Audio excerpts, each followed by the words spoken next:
السلام علیکم۔ جیسا کہ آپ کو پتہ ہے، ہم نے پچھلی کلاس میں ایمانیات و عبادات توحید کے بارے میں پڑھا تھا۔ کیا پڑھا تھا؟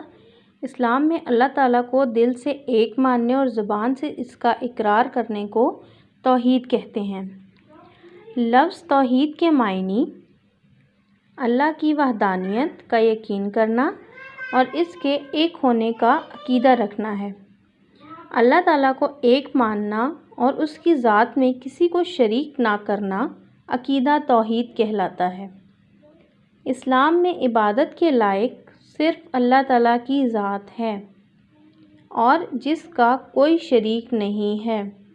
اللہ تعالیٰ کا حکم ہے، لوگوں، اپنے پروردگار کی عبادت کیا کرو جس نے تم کو اور تم سے پہلے لوگوں کو پیدا کیا تاکہ تم عذاب سے بچو۔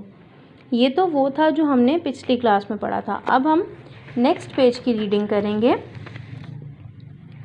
ہم جو کلمہ طیبہ پڑھتے ہیں یا کلمہ پڑھتے ہیں، اس کے پہلے حصے کا مطلب ہے اللہ کے سوا کوئی عبادت کے لائق نہیں ہے۔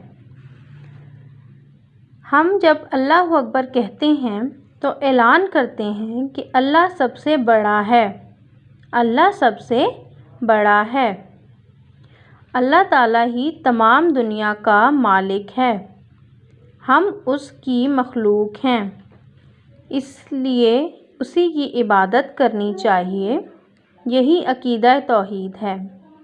توحید کے اقرار اور اعتقاد کے بارے میں کے بغیر ہمارا کوئی عمل یا عبادت قبول نہیں ہوگی۔ عقیدہ توحید کا الٹ شرک ہے، جس کا مطلب ہے اللہ کی ذات میں کسی کو شریک نہ بنانا۔ شرک اللہ تعالیٰ کی نافرمانی اور بہت بڑا ظلم اور گناہ ہے۔ اللہ تعالیٰ نے ارشاد فرمایا ہے، ترجمہ: اور اس وقت کو یاد کرو جب لقمان نے اپنے بیٹے کو نصیحت کرتے ہوئے کہا کہ بیٹا، اللہ کے ساتھ شرک نہ کرنا، شرک تو بڑا بھاری ظلم ہے۔ Thank you.